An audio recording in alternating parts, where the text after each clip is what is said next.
सरकार थोड़ी इंटेलिजेंट है। इन्होंने अपने गोल्स को पकड़ के रखा है। कहते हैं ना, घर का बजट माई तय करती है, देश का बजट ताई तय करती है। तो सोशल मीडिया पे था बहुत बड़ा हाइप, सबने किया ट्विटर पे खूब टाइप, चाहे वो ऑपोजिशन हो या एक्सपर्ट हो। अश्नीर ग्रोवर तो बोल दिए कि अंबानी की शादी दोबारा देख लेते अच्छा रहता। इसमें तो मैं सरकार की बुराई नहीं कर सकता, इसमें कहूंगा सरकार स्मार्ट है। ये हम यूके को सरपास करके थर्ड लार्जेस्ट एयरवेज बनने वाले, 15 करोड़ डोमेस्टिक ट्रैवलर्स हैं एयर के थ्रू। बिंद्रा साहब, जरा आप ये बताइए कि आज के बजट को आप कैसे देखते हैं? सरकार की तरफ से वाकई में क्या बिग ड्रीम की तरफ कोई कदम था? लग रहा है कि सरकार यहां से बहुत बड़े उछाल की तरफ या देश को बहुत बड़ा फायदा होने वाला है, या फिर जो एमएसएमई हमारा सेक्टर है या बिजनेस को लेकर वो एक संभावना जागृत करते दिखी? आता हूं मैं एमएसएमई पे। पहले मैं सिर्फ आपका जो पहला प्रश्न है उसका उत्तर दे देता हूं। ये सरकार थोड़ी इंटेलिजेंट है। इन्होंने अपने गोल्स को पकड़ के रखा है। कहते हैं ना, घर का बजट माई तय करती है, देश का बजट ताई तय करती है। तो निर्मला ताई ने अपना रिकॉर्ड भी बनाया है, पहली फाइनेंस मिनिस्टर है वैसे, जिन्होंने 7 बार लगातार यूनियन बजट दिया है। तो बजट, आपका प्रश्न है कि मजबूत है कि मजबूर है, ये खली है या खाली है, ये फेयर है या किसी के प्रति खास फेवर है। तो जिनके समर्थन से बनी सरकार, क्या केवल उनके लिए खोले भंडार? और आम आदमी को इसमें क्या मिला? तो देश का जो बजट है, एक ट्वीट में मैं पढ़ रहा था, कह रहे थे बचपन के बर्थडे के जैसा है। सब में टॉफी बटी, लेकिन सिर्फ कुछ खास दोस्तों की मुट्ठी भरी। तो क्योंकि वो कह रहे कि आंध्र प्रदेश को हजारों करोड़ मिल गया, बिहार को हजारों करोड़ मिल गया, मध्य प्रदेश को भंडारा मिला है। तो सोशल मीडिया पे था बहुत बड़ा हाइप, सबने किया ट्विटर पे खूब टाइप, चाहे वो ऑपोजिशन हो या एक्सपर्ट हो। अश्नीर ग्रोवर तो बोल दिए कि अंबानी की शादी दोबारा देख लेते अच्छा रहता। अखिलेश यादव कह दिए कि बजट नाउम्मीदगी का पुलिंदा है। एक साहब के बारे में मीम बन रहा था, वो पहले महाराष्ट्र सरकार में मुख्यमंत्री थे, बोले कि मेरे को तो समझ में नहीं आता बजट, तो इसलिए मैं हर बार यही लिख देता हूँ कि गरीबों को गरीब और अमीरों को अमीर बनाने वाला बजट है। लेकिन राहुल गांधी जी की बात मुझे बहुत बहुत अचरज दिया उन्होंने बात अपने पोस्ट पे।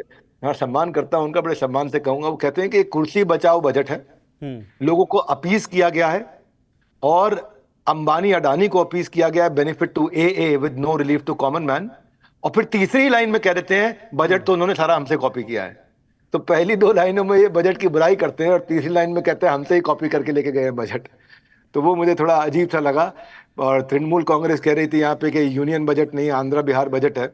तो मैं पक्ष और विपक्ष दोनों की बात नहीं करूंगा, निष्पक्ष करूंगा बात, कि ये कालीन भैया की तरह लॉन्ग टर्म गेन भी था इस बजट में, और गुड्डू भैया की तरह शॉर्ट टर्म गेन भी था इस बजट में। तो सबसे साफ, सबसे क्लियर बताता हूं आपको, एक्सपेक्टेशन, रियलिटी और सजेशन। बात यह है कि मैं इसमें, जो सरकार है ये इंटेलिजेंट सरकार है, ये कुछ भी करती है, किसी को अगर खुश भी कर रही है तो भी इंफ्रास्ट्रक्चर को नहीं छोड़ती है। किसी को भी खुश करना है, नौकरी देनी है, सब जगह पे नौकरियां इन्होंने बनानी, बढ़ाने की कोशिश करी। तो कहीं ना कहीं सरकार को अपनी कमी समझ में आई कि बेरोजगारी थी, लेकिन उसको इन्होंने अचीव किया इंफ्रास्ट्रक्चर के थ्रू। मैं और आप तो देखो रोड या रेल से या फ्लाइट से चलते हैं, लेकिन जो इकोनॉमी है वो इंफ्रास्ट्रक्चर से चलती है। इकोनॉमी का अगर इंफ्रास्ट्रक्चर पंक्चर हुआ तो पूरी इकोनॉमी की हवा निकल जाती है। तो 11.1% इंक्रीज किया इन्होंने इंफ्रा पे, 10 लाख करोड़ से 11,11,111 लाख करोड़ कर दिया इन्होंने। और जब बिग टिकट प्रोजेक्ट आते हैं तो मटेरियल, लेबर अपने आप होती है, जॉब क्रिएशन अपने आप होती है, कंजम्पशन अपने आप बढ़ती है। स्टील भी बिकता है, सीमेंट भी बिकता है, लकड़ी भी बिकती है, माइनिंग भी होती है, टाइल्स भी होती है। इसको लेकर लोगों के रिएक्शन थे विवेक जी। लोग ये कह रहे थे कि इंफ्रास्ट्रक्चर को लेकर ठीक है, आप इस बात को थोड़ा इलेबोरेट करिएगा कि रेलवे को कुछ मिला नहीं, रक्षा मंत्रालय के हिस्से में बहुत कुछ गया नहीं, हेल्थ सेक्टर को बहुत कुछ दिया नहीं गया। क्या सड़कों के आधार पर ही सिर्फ हम ये मान ले कि वाकई में देश में पहले आप समझे कि ये किसी ने गलत बोल दिया, डिफेंस को सबसे ज्यादा दिया है। जिसने भी बोला है गलत बोला है, उसने ध्यान नहीं दिया इस बजट पे, या हो सकता है कोई ऑपोजिशन का हो तो उनकी अपनी मजबूरी हो। सबसे ज्यादा पैसा ही डिफेंस को दिया गया है। आप ये समझो कि इंफ्रास्ट्रक्चर से होता क्या है। इंफ्रास्ट्रक्चर से engineer, consultant, plumber, carpenter, electrician, labourer, contractor, सबको नौकरी मिलती है।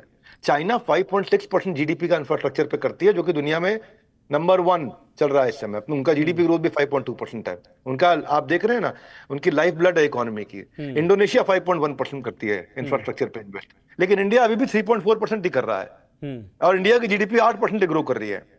मैं देखो, फिस्कल डेफिसिट 5.1% एक्सपेक्ट किया था फरवरी में, जब पीछे मार्च में बातचीत हुई थी इंटरिम बजट में, और अभी 4.9 पे आ गया।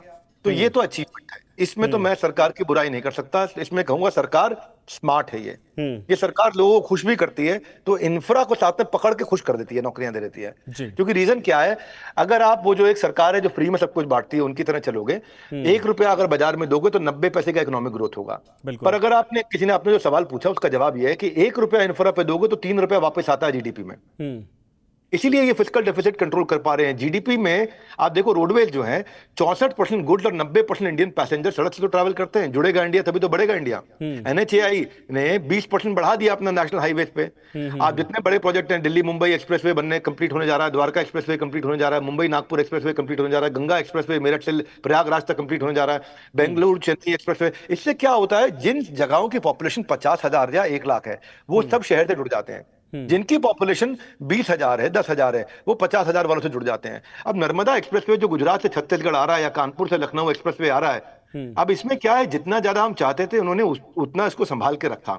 हाँ, ये किया कि इन्होंने इस बार जो बिहार को जो फायदा दिया वो भी इंफ्रा के थ्रू दिया। पटना पुरनिया एक्सप्रेसवे दे दिया, बक्सर भागलपुर हाईवे दे दिया। तो इन्होंने किया अपना गोल पूरा, लेकिन साथ में सबको खुश भी कर दिया।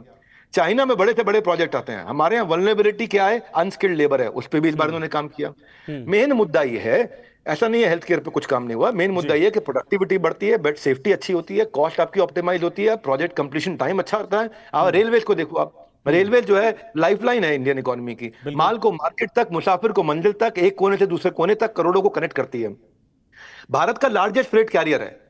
2.25 करोड़ पैसेंजर हर रोज रेलवे में जा रहे हैं। 2.25 करोड़, 2 करोड़ 30 लाख। ये 120 देशों की पॉपुलेशन के बराबर है। अगर रेलवेज पे नहीं लगाए पैसा, जहां 19,000 ट्रेन हमारे यहाँ देश में हर रोज चलती है, 90% दुनिया की पॉपुलेशन, यानी कि हमारे यहाँ 90% दुनिया की पॉपुलेशन जितनी चलती है उतनी यहाँ पे हर रोज चलती है रेलवे में। 51 वंदे भारत ट्रेन थी, 30 और आ रही हैं। 40,000 कन्वेंशनल बोगीज थी वंदे भारत में। 3 नए प्रोजेक्ट आ रहे हैं, पोर्ट कनेक्शन के, बिजी ट्रैफिक रूट के, एनर्जी मिनरल सीमेंट ट्रांसपोर्ट के। तो ये अगर आप मुझसे पूछोगे, मैं ये कहूंगा कि ये बजट 7 या 8, बल्कि 8.5 आउट ऑफ 10 है। उसका कारण ये है कि इन्होंने सबको खुश भी किया, लेकिन जो है 120 टारगेट को भी एक तरह से सेट करके रखा। ठीक है सर, मैं आऊंगा। टारगेट इनका 4.5 का है, टारगेट इनका 4.5 का है।